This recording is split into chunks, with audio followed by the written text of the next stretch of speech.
Good evening to all of the students. Now some points also related to the first chapter of chemistry, matters in our surrounding. So first of all, I will take a point for understanding to all of you, latent heat of fusion. Very important point. These 4 points are very important and very easy, but students feel uncomfortable to understanding. No problem created to understanding, but listen carefully all of you. Okay, latent heat of fusion है ना। और video समझ में आ गई, like करते जाइएगा, सारे video को आप लोग लाइक कर दीजिएगा, ठीक है। लेटेंट हीट ऑफ फ्यूजन, देखिए लेटेंट हीट ऑफ फ्यूजन क्या है। तो देखिए लेटेंट हीट ऑफ फ्यूजन क्या है। फ्यूजन से हमने पता कर रहा हूं कि फ्यूजन मतलब होता है मेल्टिंग, यानी सॉलिड टू लिक्विड। फ्यूजन मैंने बताया था आप लोग को, द प्रोसेस है ना, process in which liquid is converted into solid, is converted into liquid by heating. तो फ्यूजन से हम पकड़ रहे हैं कि गारंटी है कि ये जो है आपका सॉलिड से लिक्विड में ही बदलेगा, है ना। किससे हम पकड़ रहे हैं? फ्यूजन से, है ना। किससे पकड़ रहे हैं? फ्यूजन से हमें पता चल रहा है कि convert from solid to liquid, ठीक है। तो latent heat of fusion, the amount of heat energy. देखिए लेटेंट हीट ऑफ फ्यूजन क्या है, या latent heat of vaporisation heat energy है। Amount of heat energy absorbed in conversion from solid to liquid. Fusion से हमने पकड़ा solid to liquid, vaporisation से पकड़ा लिक्विड टू गैस। फ्यूजन से melting, fusion means also melting, solid to liquid, vaporisation यानी liquid to gas, ठीक है। तो the amount of heat energy absorbed in conversion from solid to liquid, है ना। Conversion from क्या? Solid to liquid. किस पर? At its melting point, called latent heat of fusion.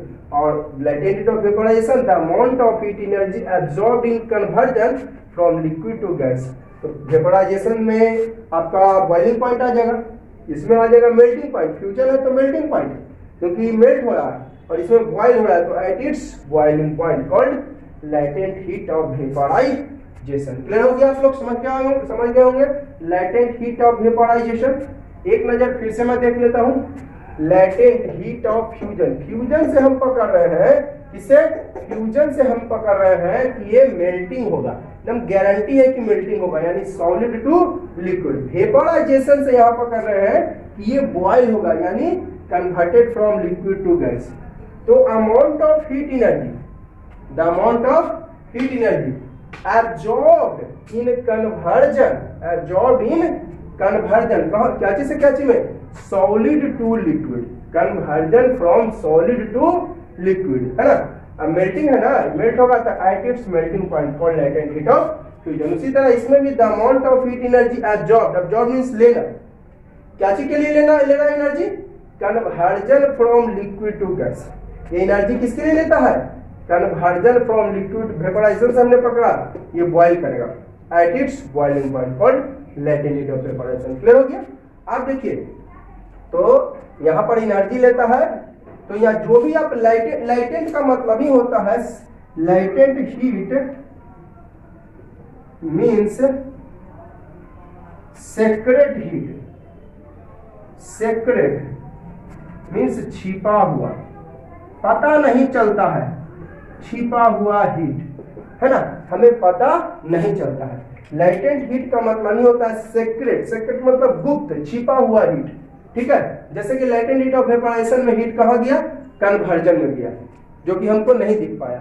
हाँ, कब दिखता? जब हमको देखते हैं कि उसमें गर्मी का एहसास होता है, ठंडापन का एहसास होता है ना। तो इसमें कन्वर्जन में गया है, फ्यूजन में भी, वेपोराइजेशन में भी, कन्वर्जन में भी गया, फ्यूजन में भी, कन्वर्जन में गया। फ्यूजन में solid to liquid at melting point, इसमें liquid to gas at boiling point, ठीक है। अब देखिएगा, due to latent heat of fusion, ध्यान दीजिएगा, लेटेंट हीट ऑफ फ्यूजन के कारण सॉलिड मेल्ट होता है, एकदम गारंटी है ना। बट ध्यान से देखिएगा, बहुत एकदम इंपॉर्टेंट, देखिए VVI लिख दिए दोनों को, very important, VVI very important. Due to latent heat of fusion, है ना, लेटेंट हीट ऑफ फ्यूजन के कारण सॉलिड मेल्ट करता है, क्योंकि मैंने डिफिनीशन में ही लिखा दिया लेटेंट हीट ऑफ फ्यूजन में conversion from solid to liquid, है ना, सॉलिड लिक्विड में बदलता है ना। तो लेटेंट हीट ऑफ फ्यूजन का सॉलिड मेल्ट करता है, सॉलिड से लिक्विड में बदला यानी सॉलिड मेल्ट कर रहा, लेकिन ध्यान रहे टेम्परेचर सेम रहेगा। कब तक?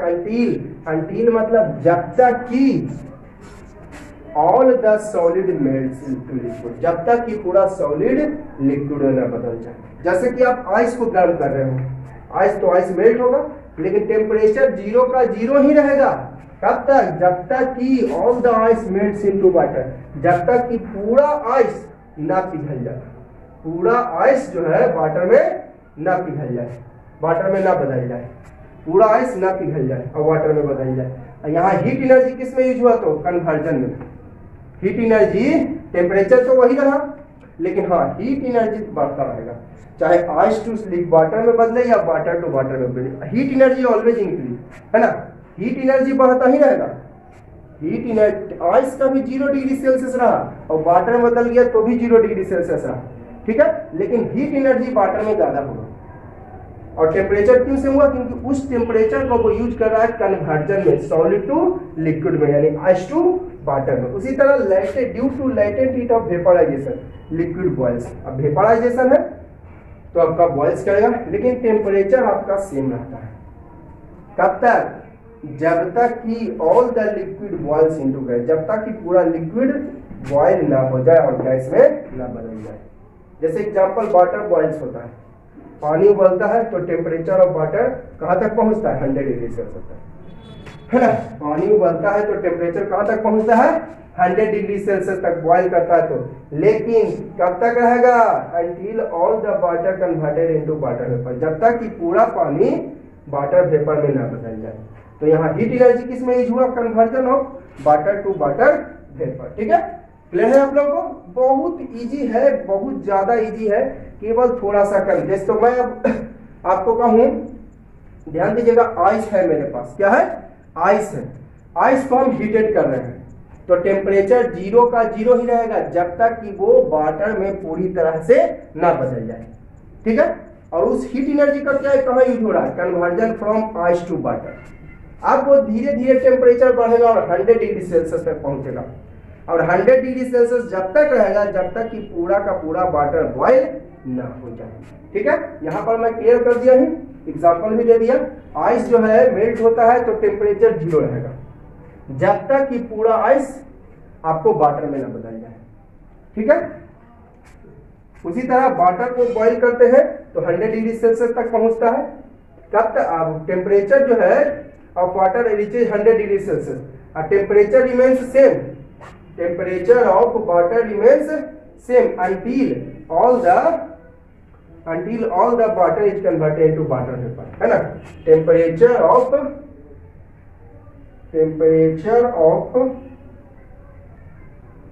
water becomes same until, जब तक कि पूरा आइस वाटर ना पिघल जाए वाटर वेपर में। और हीट एनर्जी का कहाँ यूज होता है? कन्वर्जन में, ठीक है।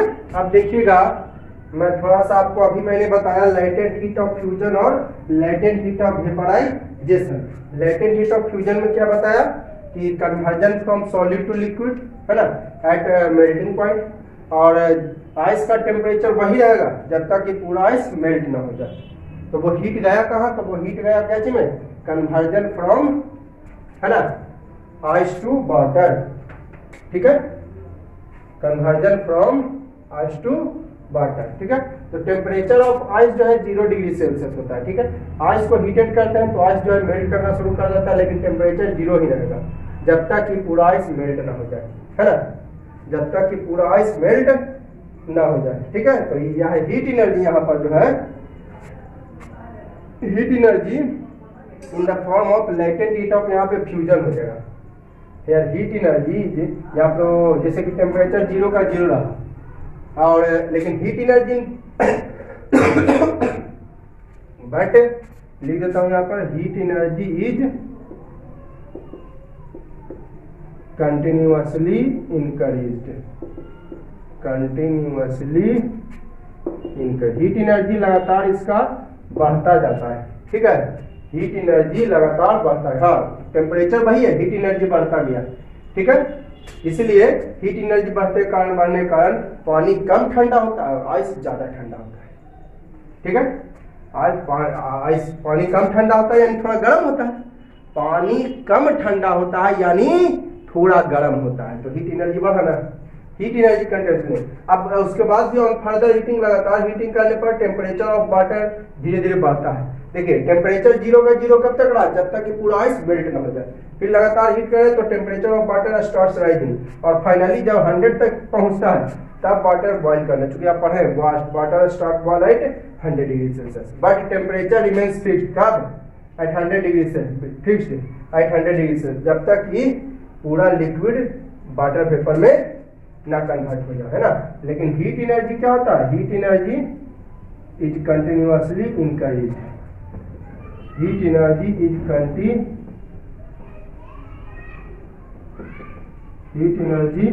Is continuously increase in the form of क्या, लाइटेंट हीट ऑफ वेपराइजेशन।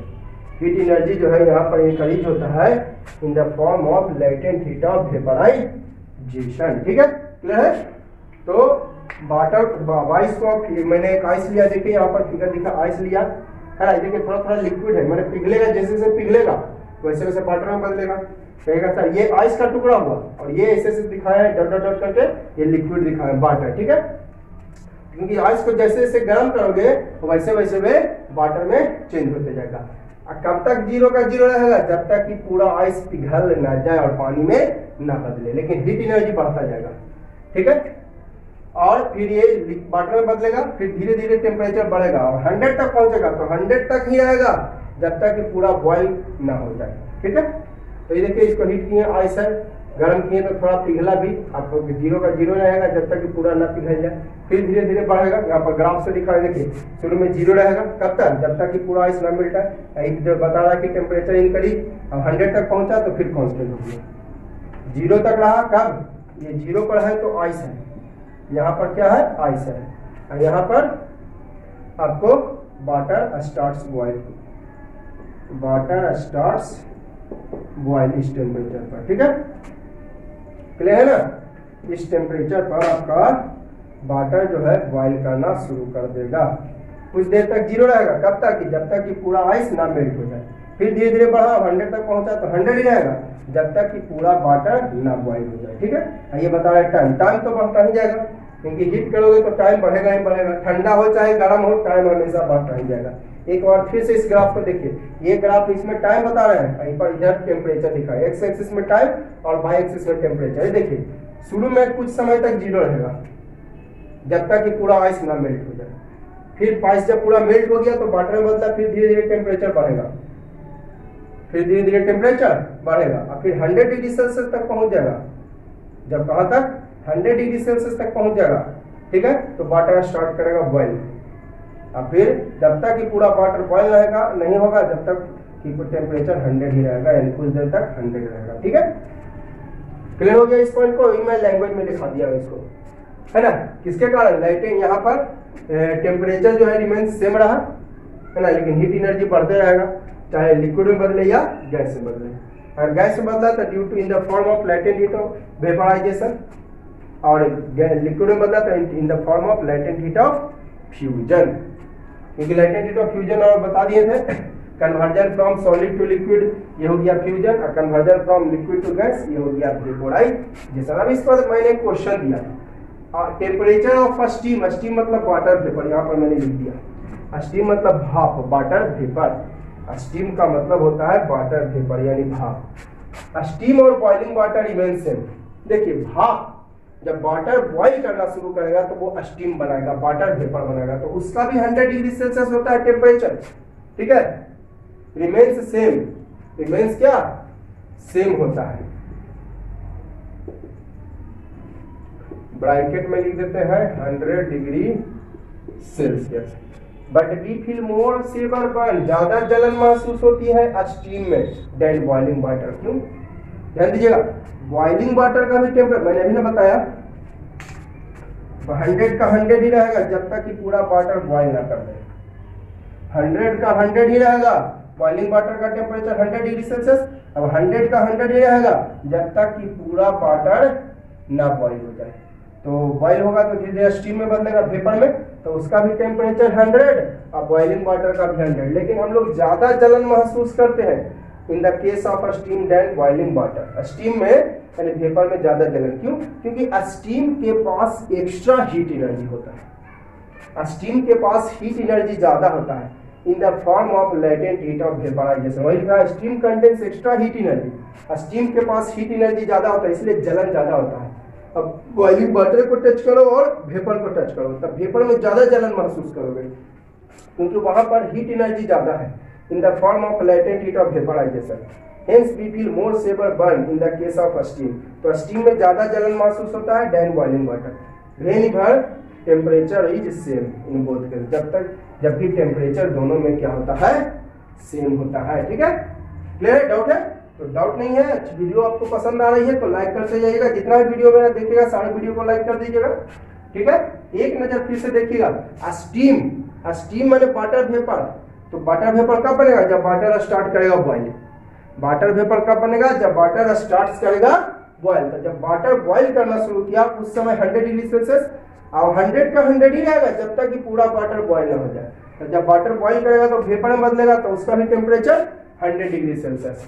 लेकिन ज्यादा जलन होता है स्टीम में, क्योंकि स्टीम के पास ज्यादा हीट एनर्जी होता है लेटेंट हीट ऑफ वेपराइजेशन के रूप में। ठीक है, इसलिए स्टीम में ज्यादा जलन बॉइलिंग वाटर की तुलना में, लेकिन टेम्परेचर दोनों का सेम होता है। ठीक है, नाउ दैट्स ऑल। वीडियो अच्छी लग रही हो तो लाइक करते जाइएगा। जितना भी वीडियो हमारा देखिएगा सारे वीडियो को लाइक करिएगा। और अगले वीडियो में हम पढ़ेंगे आपका कन्वर्जन ऑफ टेम्परेचर, जैसे डिग्री सेल्सियस को फ़ारेनहाइट में कैसे बदलोगे, फ़ारेनहाइट को डिग्री सेल्सियस में कैसे बदलोगे, केल्विन में कैसे बदलोगे, ये अगले वीडियो में देखेंगे।